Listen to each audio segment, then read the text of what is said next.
नमस्कार दोस्तों, welcome to my channel. तो चलिए आज के टॉपिक को क्लियरली समझते हैं। बार्स चौमा। तो देखिए, अगर हम पिछले 3 सालों के एवरेज रिटर्न्स पर एक नज़र डालें ना, तो एक बड़ी ही दिलचस्प बात सामने आती है।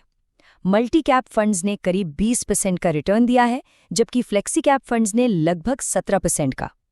अब देखने में तो ये दोनों फंड्स एक जैसे ही लगते हैं, है ना? क्योंकि दोनों ही लार्ज, मिड और स्मॉल कैप स्टॉक्स में पैसा लगाते हैं। तो सवाल ये उठता है कि भाई अगर ये दोनों इतने मिलते-जुलते हैं, तो फिर इनके रिटर्न्स में इतना बड़ा अंतर क्यों है?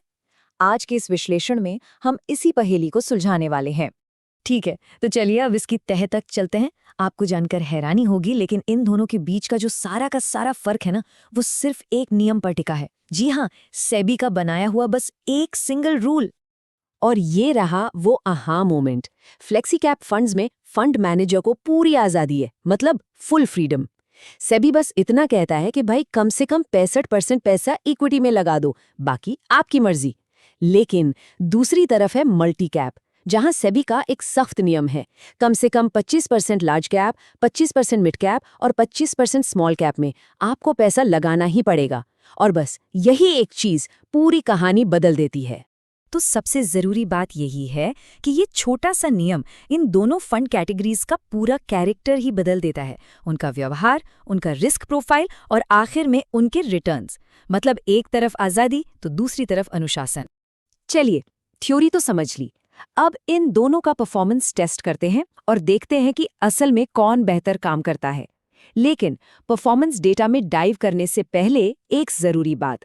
अगर आपने अभी तक हमारे चैनल को सब्सक्राइब नहीं किया है तो फटाफट कर लीजिए, और हाँ, वो बेल आइकन भी प्रेस कर दीजिए ताकि आप आगे आने वाले वीडियोस मिस ना करें। अब परफॉर्मेंस देखने के लिए ना हम रोलिंग रिटर्न्स का इस्तेमाल करेंगे। अब आप सोचेंगे ये क्या है? देखिए, ये किसी एक पॉइंट इन टाइम का स्नैपशॉट नहीं होता। ये हजारों डेटा पॉइंट्स को एनालाइज करके एक एवरेज निकालता है, जिससे हमें एक ज़्यादा सच्ची, ज़्यादा ईमानदार तस्वीर मिलती है। अब इस स्लाइड को देखिए, ये वाकई दिलचस्प है। मार्च 2020 से मार्च 2026 तक के डेटा के हिसाब से 3 साल की रोलिंग रिटर्न्स में मल्टी कैप फंड्स ने एवरेज 20.6% का रिटर्न दिया है, जबकि फ्लेक्सी कैप ने 17.9%। मतलब इस पर्टिकुलर पीरियड में मल्टी कैप साफ-साफ विजेता रहा है। पर ऐसा हुआ क्यों? इसके पीछे का कारण बिल्कुल सीधा सा है। मल्टी कैप फंड्स को मजबूरन, मतलब रूल के हिसाब से कम 50% पैसा मिड और स्मॉल कैप स्टॉक्स में डालना ही पड़ता है।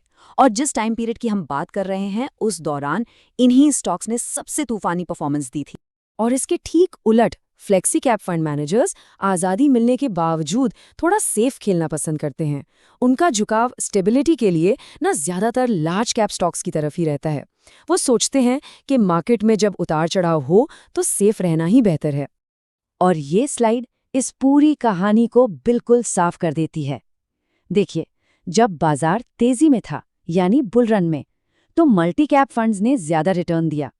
लेकिन जैसे ही बाजार गिरा, मिसाल के तौर पर नवंबर 2024 से फरवरी 2025 के बीच, तो मल्टी कैप फंड्स 15.5% तक टूट गए, जबकि फ्लेक्सी कैप फंड्स कहीं ज्यादा स्टेबल रहे। तो यहाँ पर एक बिल्कुल क्लियर ट्रेड ऑफ है। एक तरफ है ज्यादा रिटर्न का पोटेंशियल और दूसरी तरफ है कम उतार चढ़ाव, यानी लोअर वॉलेटिलिटी। बस यही वो फैसला है जो एक इन्वेस्टर को लेना है। तो चलिए अब सबसे जरूरी सवाल पर आते हैं कि इन दोनों में से किसी इन्वेस्टर के लिए कौन सी कैटेगरी बेहतर हो सकती है। देखिए, जो लोग टीम फ्लेक्सी कैप में आते हैं वो शायद ऐसे इन्वेस्टर्स हैं जिन्हें अपने पोर्टफोलियो में ज्यादा झटके पसंद नहीं। हो सकता है कि उनके पोर्टफोलियो में पहले से ही अलग से मिड और स्मॉल कैप फंड्स हों, और वो फंड मैनेजर के अनुभव पर भरोसा करते हैं कि वो मार्केट के हिसाब से सबसे बेस्ट फैसला लेगा। और वहीं दूसरी तरफ है टीम मल्टी कैप। ये उन इन्वेस्टर्स के लिए है जो थोड़े एग्रेसिव हैं, जिनका मकसद लॉन्ग टर्म में तगड़ी वेल्थ क्रिएट करना है और जो मार्केट के हाई उतार चढ़ाव से घबराते नहीं हैं। इन्हें एक ही फंड के अंदर पूरा डाइवर्सिफिकेशन चाहिए, लार्ज, मिड, स्मॉल सब एक साथ। यहाँ एक बहुत जरूरी प्रैक्टिकल टिप है। कभी भी सिर्फ कैटेगरी का नाम देखकर इन्वेस्ट मत कीजिए। हमेशा फंड का एक्चुअल एलोकेशन क्या है वो जरूर चेक करें, क्योंकि कुछ मल्टी कैप फंड्स तो 25-25-25 के नियम के आसपास रहते हैं, लेकिन कुछ फंड्स मिड और स्मॉल कैप में 60% से भी ज्यादा पैसा डाल देते हैं। जो उन्हें बहुत बहुत ज़्यादा एग्रेसिव बना देता है। तो चलिए अब इस पूरी चर्चा को फटाफट समराइज करते हैं ताकि आप अपना बड़ा फैसला आसानी से ले पाएं। तो जो मुख्य बातें याद रखनी है वो ये हैं। पहला, सारा फर्क सिर्फ सेबी के एक नियम का है। दूसरा, फ्लेक्सी कैप मतलब मैनेजर की आज़ादी। तीसरा, मल्टी कैप मतलब जबरदस्ती का या कह सकते हैं कि डिसिप्लिन्ड डाइवर्सिफिकेशन। चौथा, परफॉर्मेंस हमेशा मार्केट के हालात पर निर्भर करेगी। और पांचवां और सबसे जरूरी, सही चुनाव इन्वेस्टर की अपनी रिस्क लेने की क्षमता पर निर्भर करता है। तो आखिर में एक इन्वेस्टर को खुद से बस एक सवाल पूछना है, उनका इन्वेस्टमेंट स्टाइल क्या है, आज़ादी या अनुशासन? इसी सवाल का जवाब सही फंड चुनने में मदद करेगा। तो दोस्तों, ये था आज का वीडियो। अगर आपको ये इन्फॉर्मेशन वैल्यूबल लगी हो तो लाइक ज़रूर करिए। आपका एक लाइक मुझे और ऐसे इन्फॉर्मेटिव वीडियोस बनाने के लिए मोटिवेट करता है। अगर कोई डाउट, सजेशन या ओपिनियन हो तो कमेंट में ज़रूर लिखिए। इस वीडियो को शेयर करिए उन लोगों के साथ जो अपने पैसों को सही डायरेक्शन में इन्वेस्ट करना चाहते हैं। चैनल को सब्सक्राइब करना न भूलें, क्योंकि यहाँ हम बात करते हैं स्मार्ट इन्वेस्टिंग और फाइनेंशियल अवेयरनेस की। Thanks for watching. इस वीडियो में दी गई सारी जानकारी सिर्फ एजुकेशनल पर्पस के लिए है। मैं कोई सेबी रजिस्टर्ड इन्वेस्टमेंट एडवाइजर नहीं हूँ।